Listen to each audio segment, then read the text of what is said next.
Olá, telespectador do nosso podcast semanal Gente que Faz. Esse podcast que tem trazido muito conhecimento de empreendedores que fizeram história e que ainda fazem diferença aqui no comércio varejista do Distrito Federal. Esse podcast tem um oferecimento da CDL, Câmara de Dirigentes e Lojistas, e tem sido um sucesso. E, como sempre, a gente traz convidados que vão, com certeza, mudar a sua visão sobre empreendedorismo e trazer um pouquinho da história. Já estava aqui no nosso pré-podcast, antes de iniciarmos essa gravação, e eu já tenho certeza que você vai receber muito conteúdo nesse bate-papo de hoje. Temos aqui sucessão familiar em uma empresa que tem anos no mercado e que tem feito aí uma grande diferença para muitos empresários. Eu vou apresentar primeiro o patriarca José Samuel Pontes de Vasconcelos. Seja muito bem-vindo, obrigado pela sua presença. Eu que agradeço. A gente vai começar esse bate-papo animado, né? E estou aqui também com Samuel Torres de Vasconcelos, ele que é o filho do José Samuel, e ambos são da loja Centelha Materiais para Construção. E tem muito mais, não é só isso não. Seja muito bem-vindo. Obrigado, bom dia. Eu já vou começar, eu sempre gosto de começar com o pai, porque para ele estar aqui, o senhor começou em algum lugar. Como você veio parar em Brasília e da onde veio a ideia de uma loja? Por que o varejo? Vamos lá. Com o cunhado do meu pai, Antônio Frota Soares, esteve em Sobral, nós somos de Sobral, e convidou meu pai para vir para Brasília. Isso na década de 61, tá? E para montar uma loja, que chamava Centelha Elétrica Comercial Limitada. Meu pai ficou assim um pouquinho, mas aceitou o convite e veio aqui para Brasília em 62. Passou um ano sozinho, deixou a família toda em Sobral, e em 63 ele voltou para Sobral e vendeu o que tinha. Em Sobral tinha duas padarias Coelho, e tinha uma fazenda que tinha plantação de carnaúba, cera de carnaúba, a palha de carnaúba, que ele comercializava e vendia chapéus, esses negócios todos, e a cera que antigamente fazia os discos De vinil. de vinil, tá? Da cera de carnaúba. Então não tinha mercado para isso em Sobral. Em 63 vendeu todo, voltou para Brasília, considerou sócio da Centelha, com o Antônio Frota Soares, e depois disso, em 64, ele veio pelo agente. Nós chegamos aqui exatamente na Revolução, em março de 64. Uma bagunça que era essa Brasília que você nem imagina. E a Brasília foi muito interessante para a gente, porque a gente saía de 32 graus de sombra. Eu cheguei aqui um frio insuportável. E Brasília tinha, naquela época, era muito pitoresco. Chovia o ano quase todo, né? E quando não chovia, garoava. Então, Era quase igual a São Paulo hoje. igual o São Paulo, a garoa de São Paulo. Então foi assim que começou a nossa vida aqui em Brasília.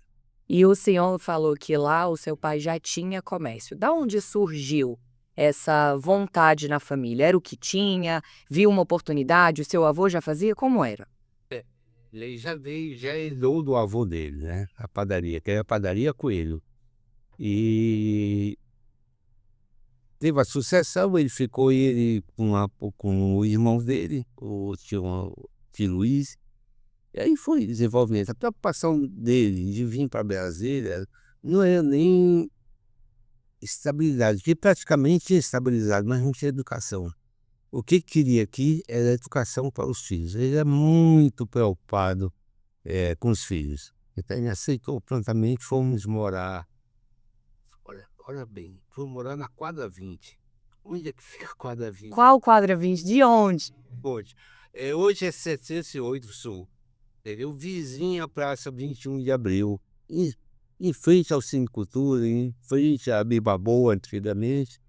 Então, nós dentro da cidade. É no centro, exatamente no centro da cidade. Então, nós pegamos aquela bagunça todinha da Revolução de 64.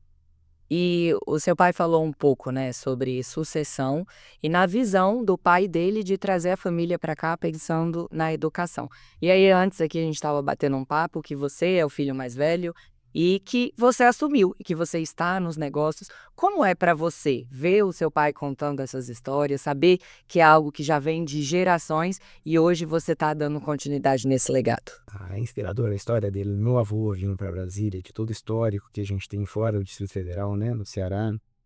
E ouvir tudo que ele vem contando a vida toda sobre o que passou, sobre o que meu avô também passou para poder a gente chegar no que tem hoje, nessa estrutura de tanto de negócio quanto de família que a gente tem hoje, porque a família inteira ela sempre foi envolvida, sempre em alguma atividade de comércio e sempre trabalhando junto, né, vai? Sempre. Ele, por exemplo, na época que, isso bem depois, ele vai trazer a trajetória da loja toda, mas você vai ver que em determinado momento a gente convivia junto na loja, a mãe dele e as irmãs trabalhavam em cima, tinha uma boutique também em cima da loja onde a gente ficava, então assim, a família sempre orbitou em torno do negócio e se dava muito bem toda, né, com tudo isso. Então foi muito bacana e interessante para mim essa. Toda vez que tem pai e filho, assim, ou realmente a sucessão familiar que ela ainda está acontecendo, né, estão trabalhando juntos no negócio, eu pergunto, como é dividir e manter essa harmonia trabalhando em um negócio tão grande e sabendo separar para um convívio familiar harmônico? É interessante pra gente, na verdade, a gente não conhece outra vida fora essa, né, então é uma coisa natural. A gente convive praticamente a semana inteira junto, né, de segunda a sexta-feira tá junto, e no domingo a gente ainda almoça junto também. Todo domingo, praticamente todo domingo a gente senta para almoçar. Nós, meus irmãos, a gente reúne a família toda e tá sempre junto, né. Então pra gente é uma coisa natural. A gente sempre viveu isso, se dá bem dessa forma, gosta de ver que é feliz assim, né. E só pegar um gancho. Todos os sábados ou nos domingos, e todos almoçam lá em casa. Quem cozinha? A mulher. A secretária já deixa pronto, né? Eu sempre gosto de saber quem tem essa aptidão, porque tem gente, a gente já teve aqui outros podcasts, que fala, não, churrasco é por minha conta, na casa de vocês churrasco é por conta dos homens também? O churrasco lá em casa sou eu. Eu e meu irmão. Tem queira. E aí, Realmente, quando eu morava em casa, todo sábado ou domingo tinha churrasco e tinha sauna, né? Mas infelizmente a idade chegou, tivemos que vender a casa e estamos em apartamento. Foi uma mudança radical, mas dá para fazer muita coisa, dá para fazer muita bagunça. E tocamos o churrasco com vinho, que isso é, bebem demais. eu vou contar aqui pra você de casa, a gente falou que esse bate-papo às vezes dura aí 40 minutos, 60 minutos e que normalmente passa rápido. Seu Samuel falou assim: coloca um vinho aqui então para render. Eu não bebo vinho, mas eu fico no café e na próxima vocês podem trazer esse vinho para ficar ainda mais contraído. E esse podcast é exatamente uma oportunidade de outras pessoas sentarem à mesa com vocês. Quem teria essa oportunidade? E através desse podcast a gente consegue levar um pouco da história de vocês. E eu quero saber, chegou em Brasília, pegou muita chuva, Demais. morou na quadra 20.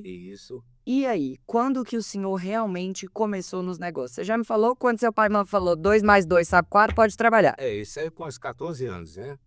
Eu fui para a loja que antes, no início das vezes, era quadra 10, ou seja, 510 hoje, né? O prédio não era nosso, mas a gente comercializava lá. No início Brasília é muito interessante. Começamos por lustres, vendendo. É o carro-chefe, antigamente era lustres de transformadores. Vendia assim, transformadores exageradamente. Por quê? Os funcionários públicos que vinham para Brasília, os eletrodomésticos eram tudo 110. Quando chegava em Brasília, tinha que transformar o apartamento, a casa, em torno de 110. 220. É mais barato transformar do que comprar novos eletrodomésticos. Então, naquela época, a gente recebia de caminhões de transformadores. Então, transformadores de baixa tensão, ou individual ou coletivo, que é de 3.000 ou 5.000 watts. Então, a gente vendia uma média de 10, 15 transformadores por semana de 3.000 watts. E nós tínhamos uma equipe de eletricistas só para fazer essa montagem. E tinha que entrar na fila, porque nem dava conta de montar tantos transformadores para transformar a casa em 220. E era interessante que às vezes os eletricistas ligavam de domingo, pô, está faltando fio, está faltando isso aqui. A gente abria a loja, ia lá e entregava o material que precisava, né? Então, isso é a correria. Foi muito bom. Outro carro-chefe que eu tinha falado aqui era Lustres, né? Aranderas, Acajus. Então, aí o comércio veio evoluindo, veio aéreos transformadores parado, né? Aí, em reunião com a família, com os sócios, os 3 sócios, que é o José Manuel Ponte de Vasconcelos, José Coelho de Vasconcelos Filho, e o Rogério, né? Que era tio e irmão. O que é que a gente faz agora? Então, vamos fazer a pesquisa. Vi que o PVC estava tomando conta, que antigamente era tudo galvanizado. Pesadíssimos tubos, né? Aí vão passar para o PVC. As lojas a gente via que estava uma movimentação grande, né? Então passamos para o PVC. Aí foi outro alavanco que deu na loja, né? Aí o tempo passou, a idade chegou, antes da idade chegar, nós montamos uma costura, eu e o Samuca é sócio da Centelha, tirou uma parte da minha, eu vou seguir para ele, e montamos a costura. E a costura hoje está aí, está com quantos anos? 20 anos, 21 anos, em torno disso aí. Então hoje o mercado tem que ser dinâmico. Se você não for dinâmico, você fica para trás. Olha, o senhor Graças a Deus, já podia ter parado de trabalhar, mas ficar em casa olhando para a mulher brigando, assim, ó. Vamos dar oportunidade.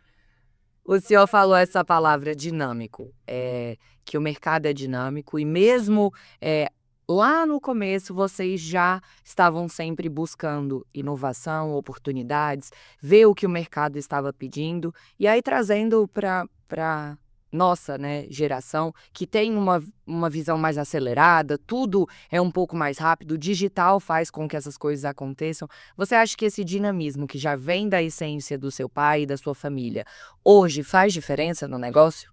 Faz, com certeza. A gente tem que se adaptar e acelerar ainda mais, né? Mas ele vem, o dinamismo, tudo que a gente, todo aprendizado que eu tive nessa vida foi dentro da empresa, né? Da convivência com eles. E eu vi essa história de ter que se virar, o dinamismo, o se virar para poder aprender, se adaptar ao mercado e até tentar estar um pouco à frente às vezes. Então daí veio, acho que a gente vem aprendendo a dinamizar as coisas. E ó, seu pai te chama de Samuca, eu quero saber, pode ser Samuca também para ficar mais fácil? Então pronto. Samuca, seu pai comentou também sobre essa parte da sucessão dentro da Centelha, mas também do que vocês também enxergaram a oportunidade de um outro negócio, usando os serviços que vocês mesmos prestavam e viam oportunidade no mercado. Como foi o nascimento da construtora e que você está à frente para poder realmente trazer essa nova visão de mercado que Brasília está numa constante crescência? Ele começou logo depois que ele tinha montado a loja, ele chegou a abrir uma filial lá no setor de indústria, aqui no CIA, né? E num determinado momento, eu devia ter o quê? Uns 20 anos de idade mais ou menos, ele começou a sair para buscar coisas novas. Aí a gente volta à história de dinamismo, né? Buscar coisas novas, começou a ver essa parte de serviço e aí eu até ficava sozinho nessa loja do CIA aqui, enquanto ele saía para poder buscar novas coisas. E dali começou, na verdade, foi ele quem montou a construtora, né? Mas aí depois eu vi que tinha mais aptidão para estar dentro desse tipo de negócio do que propriamente dentro da loja. Porque hoje acaba, a gente já ficava estando dentro de tudo, mas eu via que eu ficava mais à vontade dentro da construtora. E foi dali que surgiu o negócio, né? E hoje a gente caminha junto lá dentro. Isso é muito legal. E Samuel, a gente trouxe, né, um pouco da trajetória. O Samuca falou de vários episódios, né, que ele poderia listar aqui que foram inspiradores para ele. Mas que momento que você se recorda que realmente foi uma virada de chave na sua vida e hoje para a sua família, que graças a Deus, o sonho do seu pai de ter todos os filhos educados, ele se concretizou? Sim. Com a Centelha, mas eram 5 famílias, a lojinha do Salim sustentava 5 famílias, né? Então a gente achava assim, estava progredindo, estava indo, mas não estava indo naquele ritmo. Então por isso que nós montamos a construtora. E foi quando levantamos mesmo tanto a construtora como assentei no início, quando montei a construtora, ela era paralela com a loja, tá? Não ficou simultaneamente ajudando a outra, então levantou-se bastante. E essa necessidade de montar a construtora foi dar um alavanco maior na vida, né? Isso foi a realidade, tá? Então, por isso nós montamos a CP Construções, tá?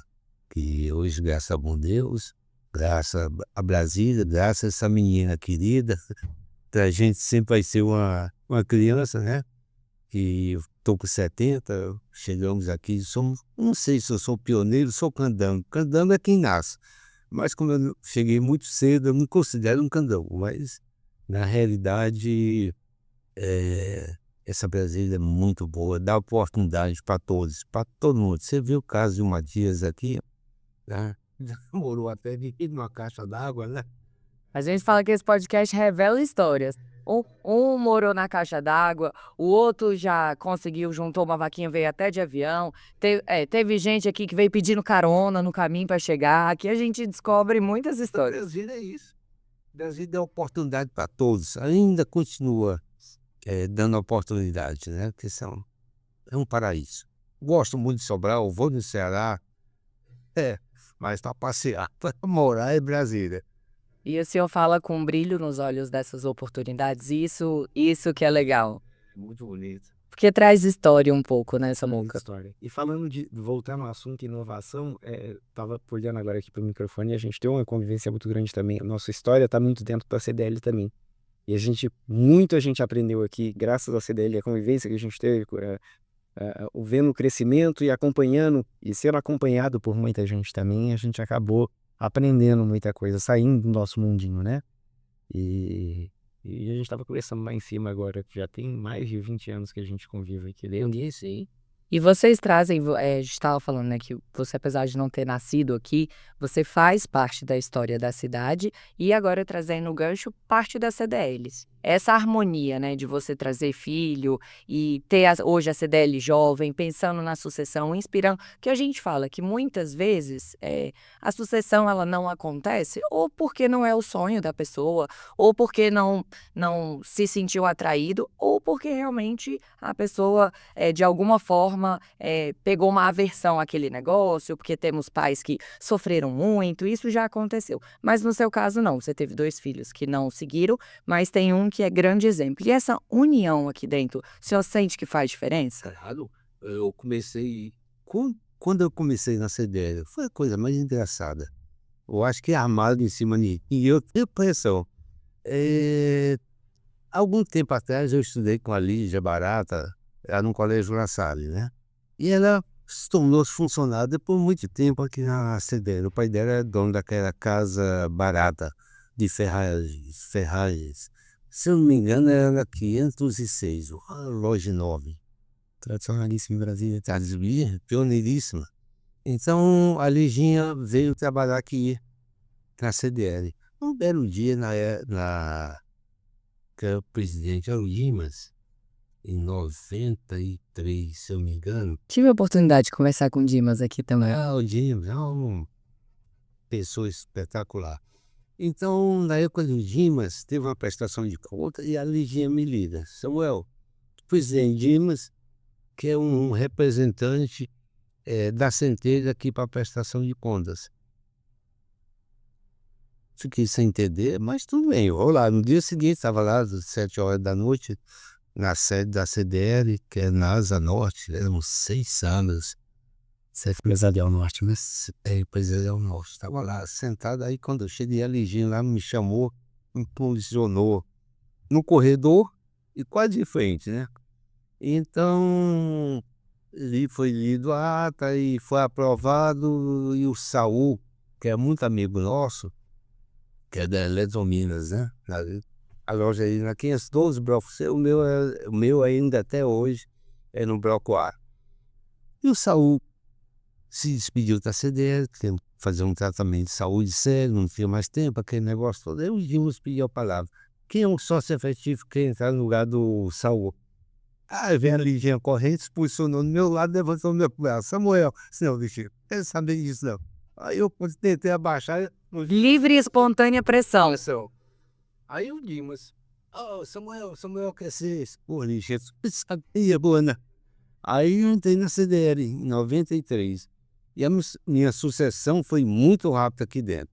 Eu passei no Conselho Fiscal do Dimas em 93, se eu não me engano, o Wagner Silveira, que é o presidente atual, entrou 1 ano e meio ou 2 anos antes de mim. Então somos, estamos quase iguais, né? Aí fiquei mais ou menos uns 8 a 9 meses no Conselho Fiscal, quando o doutor Augusto me chamou para o Master, né? Para a mesa dos Masters. Aí eu fui, aí o Wagner ocupava 2 cadeiras, um como vice-presidente e outro qual é a diretoria dele? Financeira. Não é o nome certo. Gerente, diretor financeiro. E não podia os 2 cargos, né? Ele ocupava os 2 cargos e de imediato ele me põe como financeiro. Logo, 4, 5 meses após a minha entrada no Master, eu fiquei muito preocupado, porque mexer com finanças, com dinheiro dos outros, aquele negócio todo, porque a gente, família sempre foi muito preocupada, muito certinho com isso, né?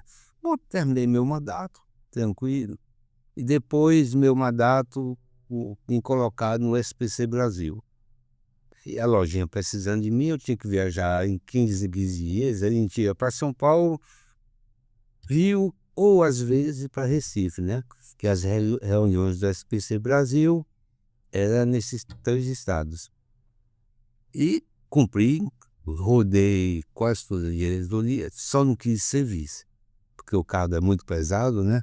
Aí foi quando o Samuel entrou na CDL, deve ter uns 20 anos, na CDL jovem, chegou a ser presidente. Aí você conta a sua história, como a sua trajetória. Como presidente, ele terminou o mandato, veio para o Master. Quando eu saí por causa de doença também, um câncer maligno, aquele negócio todo. Aí eu disse, não vai dar mais para mim ficar aqui, porque na CDL você tem que prestar serviço, tá? Não remunerado, mas prestar serviço ao comércio. Então eu já não estava assim meio... Aí eu saí e o Samuca, por coincidência, não sei qual foi a diretoria. Naquela época, eu acho que foi institucional, não tenho certeza. Bom, aí ele entrou no meu lugar na Master e até hoje está aí. Hoje é segundo vice-presidente da CDL, então a carreira dele aqui dentro foi muito boa, igual a minha. O senhor, eu amo histórias de família, porque eu percebo muito e eu gosto muito de olhar nos olhos da pessoa. E o seu pai conta da sua trajetória, né, com muito brilho no olho, muito orgulho. Ele fala, ai, ele seguiu a minha história e tá aqui hoje. E a gente trouxe esse assunto da CDL, da importância. Você que começou na CDL jovem e crescendo junto com a CDL jovem, trazendo a sua expertise hoje para a CDL, como seu pai falou, Master, mas também crescendo os negócios da família. Como que você hoje poderia dar uma dica ou uma história inspiradora para inspirar esses jovens que também estão na CDL jovem ou que ainda não fazem parte a iniciarem essa trajetória de sucesso que quem sabe pode ser igual a sua? Então, é legal essa relação com a CDL, porque a gente cresce trabalhando, a gente começa, e eu estava relembrando, e contando aqui, entrei em CDL Jovem, fui coordenador aqui, presidente de CDL Jovem, a nomenclatura, né, na época, e quando eu saí da presidência da CDL Jovem, virei coordenador nacional de CDL Jovem também. São uns 15 anos atrás, mais ou menos. Então, a gente, mais ou menos, a gente acaba fugindo, saindo um pouquinho do nosso mundo daqui. A gente viajava no Brasil inteiro para poder desenvolver CDLs que já existiam.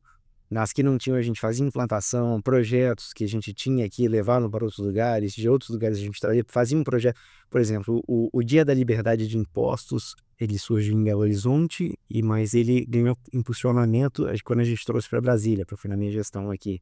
Então, no primeiro ano, por exemplo, a gente teve uma mídia espontânea de quase 5 milhões na primeira edição dessa campanha, né? E era um negócio que é legal porque ele desenvolve quem está trabalhando, porque você acaba, você trabalha com comércio para poder explicar o que que é, com a sociedade para explicar a essência do projeto, tem que trabalhar com o governo, porque você necessita de autorizações para fazer isso, você trabalha com a imprensa porque tem que fazer divulgação. Então, para mim, foi uma experiência muito importante, legal. Isso aconteceu com várias outras pessoas que passaram por esse processo também.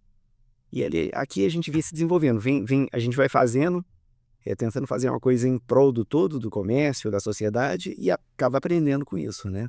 Então, o que eu acho legal e convido as pessoas, aos jovens, a virem a participar é justamente por isso. A gente cresce aqui dentro e aprende com isso também. E, além de tudo, trabalha pelo outro também, né? E isso é muito interessante porque tem várias vertentes aqui dentro da CDL, né? Tem um lado social, tem um lado jovem, tem um lado realmente de prestar serviço para a comunidade e de todo o fomento e defesa dos interesses dos varejistas. Então, isso é muito legal. Samuca, eu gosto do momento. Não só do varejo, mas da sociedade como um todo. A gente conversa muito sobre isso, que a CDL é varejista, né? E o varejo, na sua essência, mais de 90% do varejo que a gente tem hoje no Brasil, ele é composto por pequenos negócios.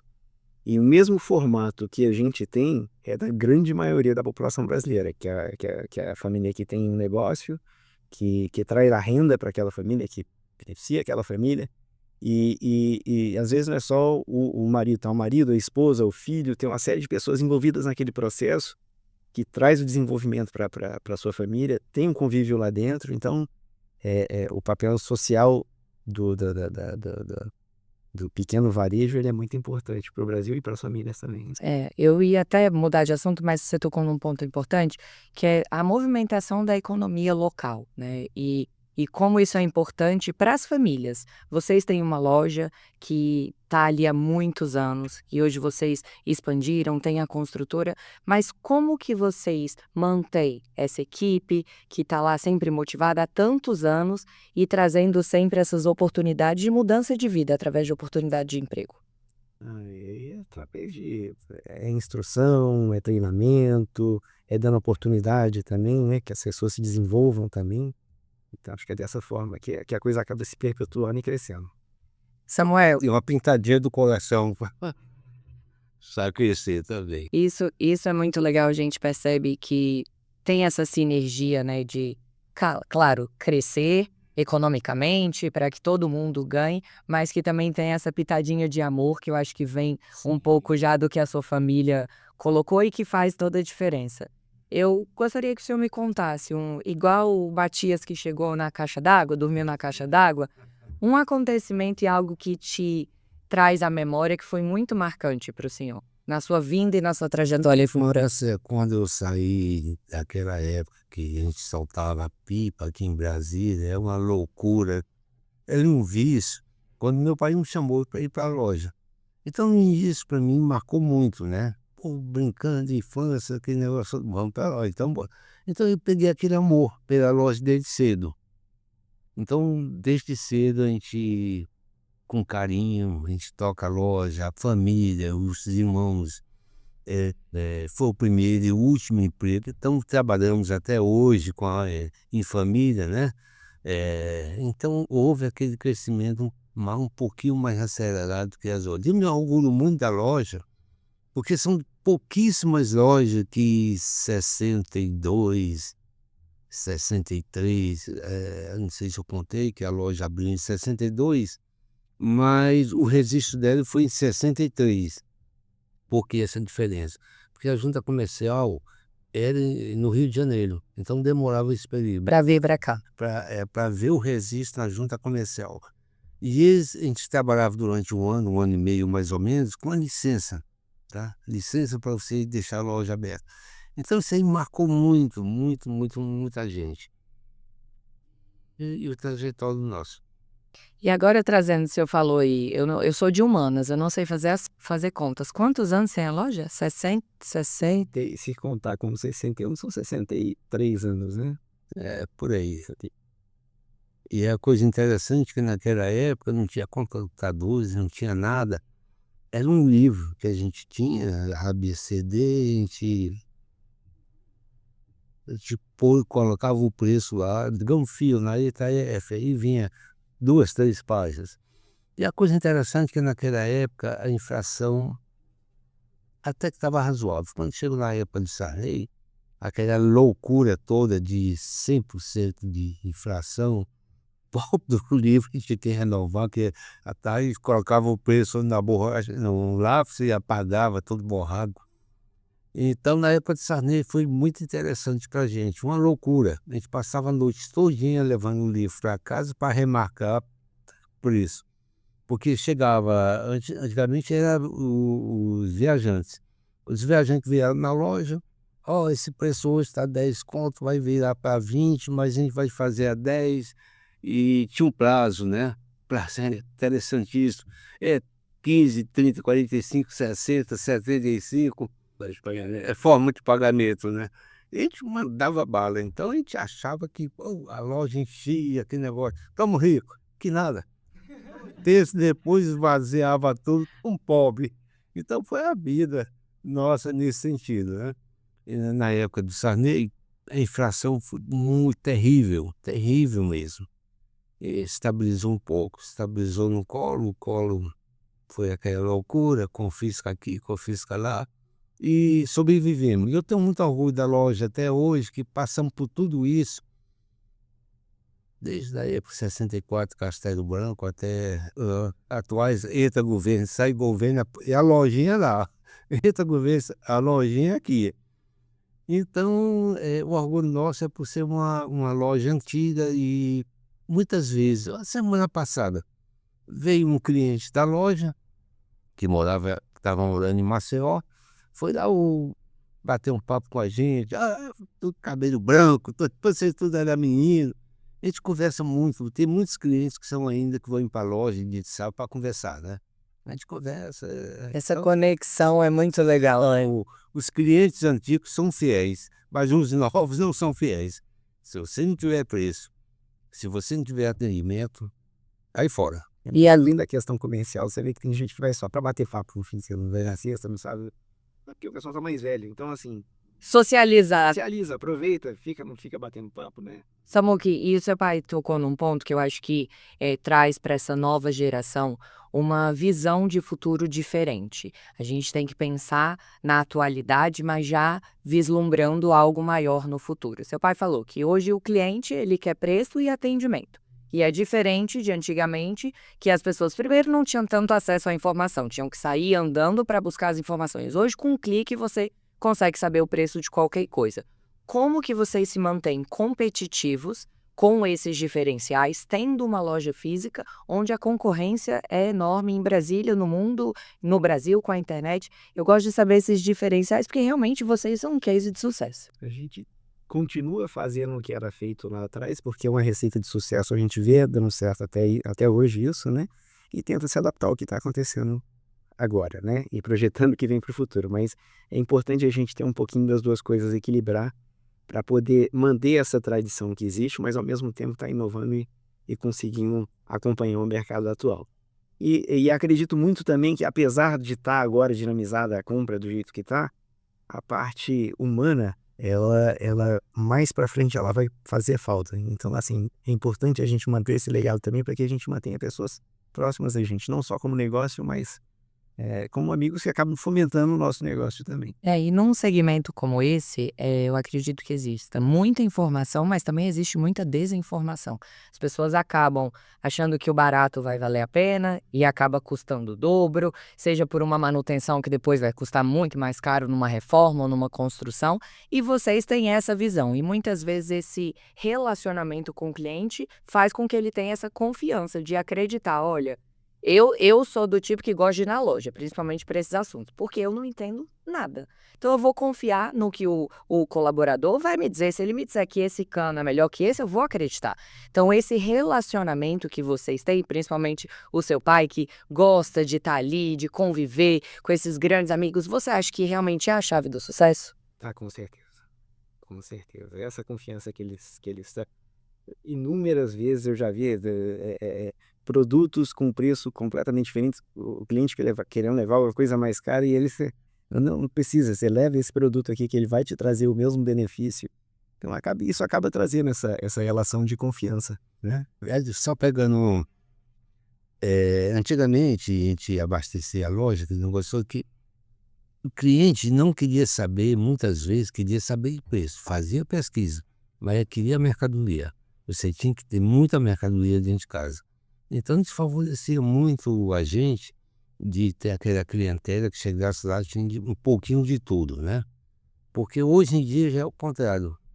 Todo, Brasília hoje inchou muito em lojas, né, do mesmo ramo, e hoje é competitividade. O cliente hoje, para fazer uma comprinha qualquer, ele na internet, por telefone, ele consegue preço, e quando chega na loja vem com o livro aberto com os preços.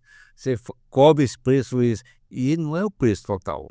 Hoje eles querem preço unitário, item por item. Então o mercado mudou muito, tá? Inchou demais. Entraram os atacadistas, que antigamente não tinha atacadistas, né? E os atacadistas hoje vende para quem tem CNPJ, né? Então o comércio mudou demais. E a internet também, tá? Você pega um produto aqui, vem lá da China, vem dos Estados Unidos, vem da Europa, 3, 4 dias está aqui em Brasília, né? Então o mercado hoje está muito diferente.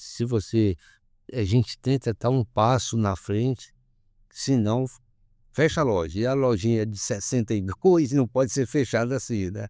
A gente continua na batalha, a gente continua lutando, né? Mas fator idade. Os irmãos também já estão com a idade 66 para cima. Então nós programamos de fechar a loja ou vender a loja, ou porque os outros não querem dar continuidade. Mas quando chega na loja, quando chega na hora o prazo venceu, vamos fechar? Não, vamos lá, vamos continuar aqui ainda. Acho que é o primeiro emprego, o único emprego, o amor que a gente tem pela loja, né?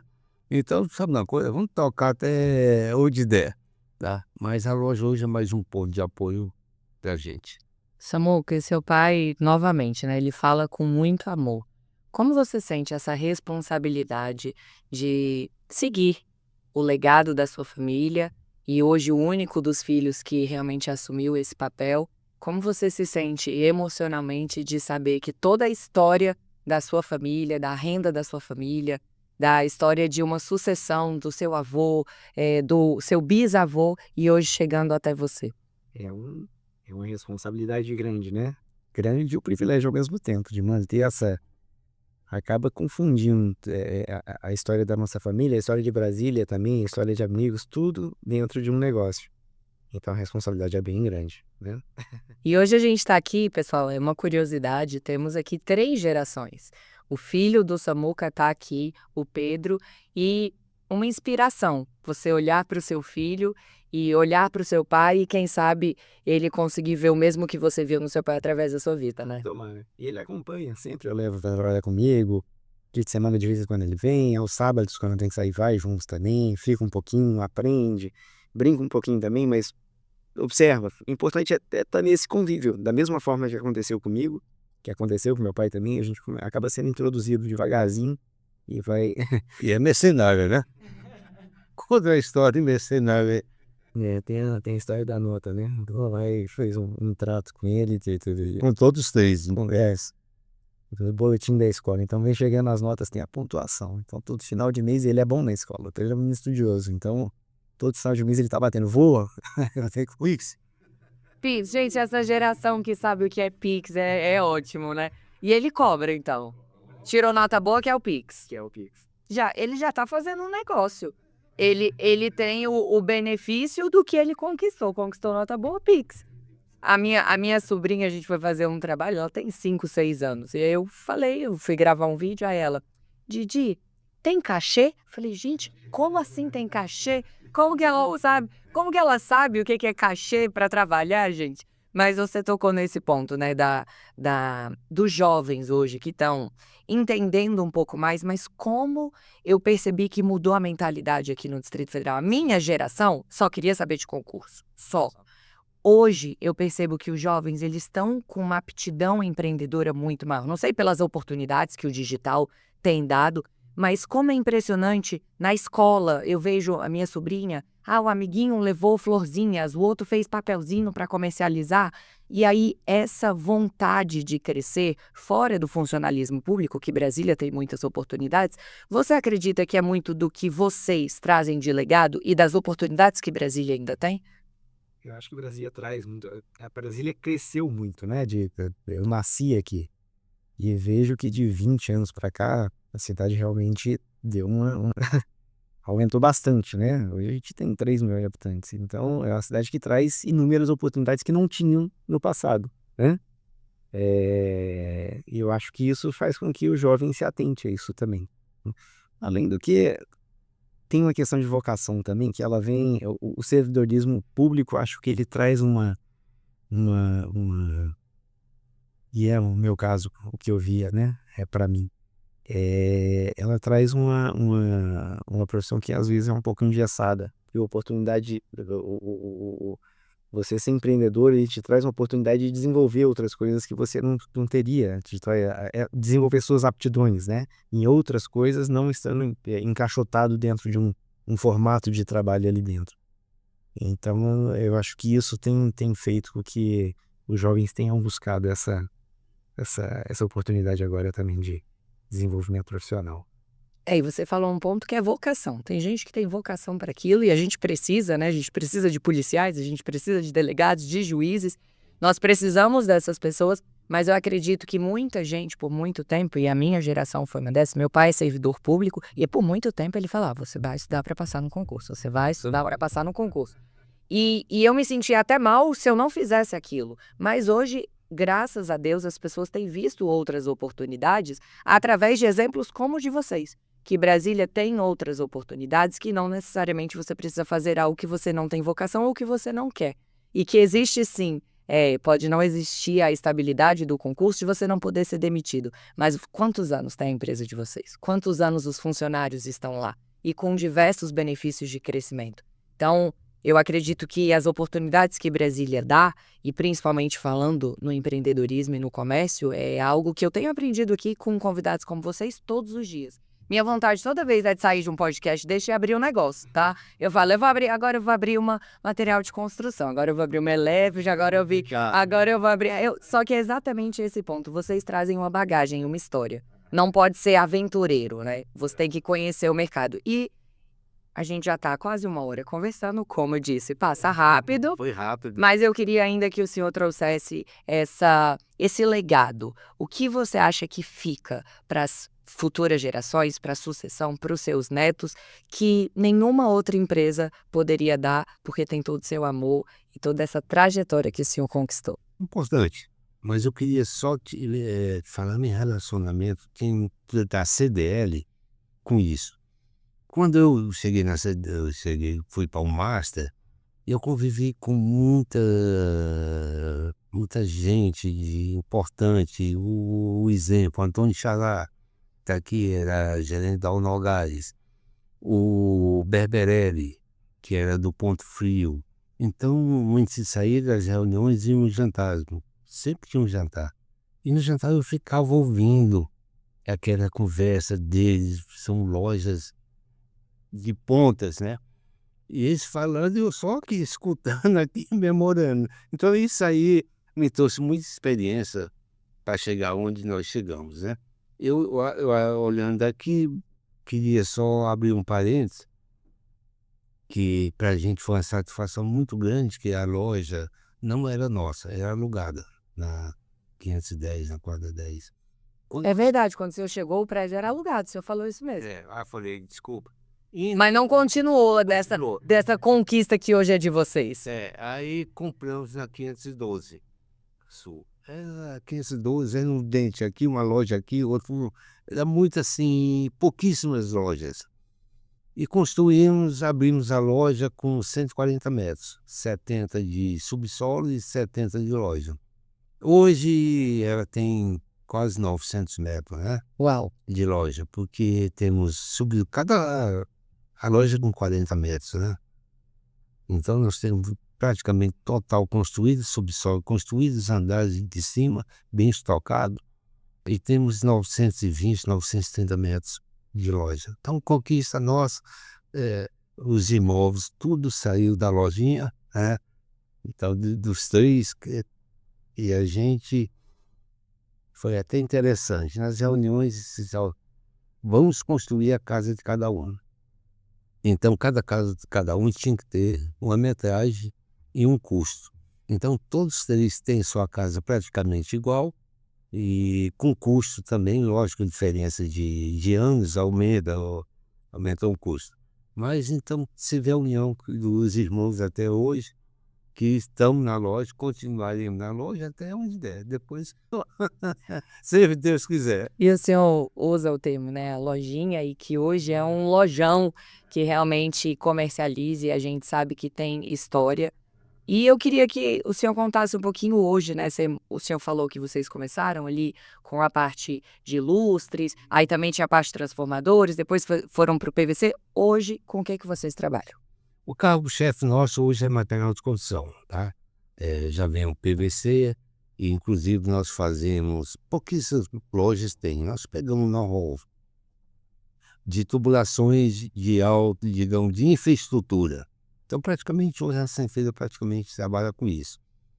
São condomínios que estão se formando, né? Então, a tubulação, PBA, VNIL-FE, VNIL-FOR, esse negócio. Então, nós não temos estoque, são tubos de 6 metros, pesa aí 50 quilos, então é de alta pressão. Então, nós vendemos sob encomenda. Ele vai lá na fábrica, já lides e faz a entrega direta.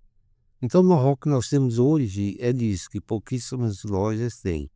Temos ainda estoque de algumas conexões desse. Então, o carro-chefe nosso hoje ainda continua sendo o PVC. Aí temos os metais, que são da Deca, Fabrimar, de algumas marcas, né?